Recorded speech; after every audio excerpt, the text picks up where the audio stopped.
भोजन सुधारो। सबसे पहले भोजन सुधारो, अल्पाहार करो, नींद सुधारो। नींद सुधारने का मतलब 5 घंटे या 6 घंटे जो टाइम रखो वो रात्रि में होना चाहिए और ब्रह्म मुहूर्त में उठना चाहिए। अगर स्टेप बाय स्टेप चलना चाहती हो तो पहले भोजन सुधारो। आपका भोजन सात्विक होना चाहिए, पवित्र होना चाहिए और धर्म के द्वारा कमाए हुए धन से होना चाहिए। दूसरा, आप अपनी नींद सुधारो। नींद में 6 घंटे सोने को होने चाहिए। 10 बजे से लेकर 4 बजे तक कितना समय हुआ है? हाँ, 4 बजे ठीक ब्रह्म मुहूर्त में उठ जाओ। अगर आपको ठीक चलना है, भजन करना है, तो ये 7, 8, 8 बजे तक जो 9, 9 बजे तक सोते हैं, ये स्टेप बाय स्टेप भजन कर पाएंगे। उनका जीवन ही व्यर्थ है। सूर्य भगवान उदय हुए और जो सैया में सो रहा है उसकी आयु, श्री, कीर्ति, बुद्धि सब नष्ट हो जाती है। जिसका भोजन ठीक और जिसका शयन ठीक, और जबान सुधारो।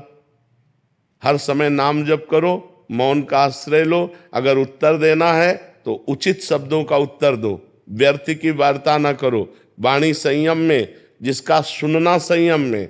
हम गंदी बातें न सुने, प्रपंच न सुने, भगवान की लीला कथा सुने, भगवान की चर्चा सुने, संत वाणी सुने, शास्त्रों की वाणी सुने, तो हमारी श्रवण इंद्री पवित्र। जब हमारी एक एक इंद्री पवित्र हो जाएगी तब हमारा मन भगवान में लगने लगेगा। और समस्त शास्त्रों में वर्णन है, नवधा भक्ति से श्रेष्ठ कोई साधना नहीं है।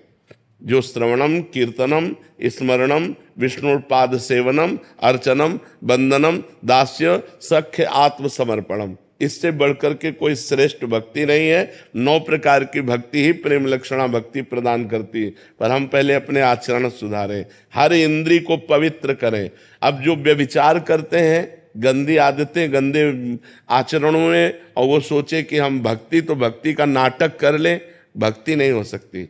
भक्ति होती है पवित्र इंद्रियों के द्वारा। अब जो गंदी बातें देखेंगे मोबाइल में, गंदे आचरण करेंगे, गंदा भोजन पाएंगे, होटलों का भोजन पाएंगे, मनमानी जागे, मनमानी सोए, मनमानी आचरण करें, अध्यात्म नहीं हो सकता। वो मनमानी आचरण उनको नरक दुर्गति की तरफ ले जाएगा, भगवान की प्राप्ति की तरफ नहीं ले जाएगा।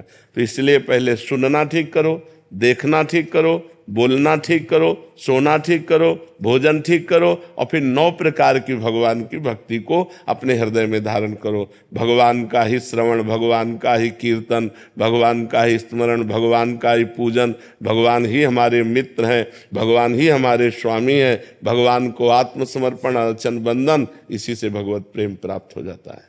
जी।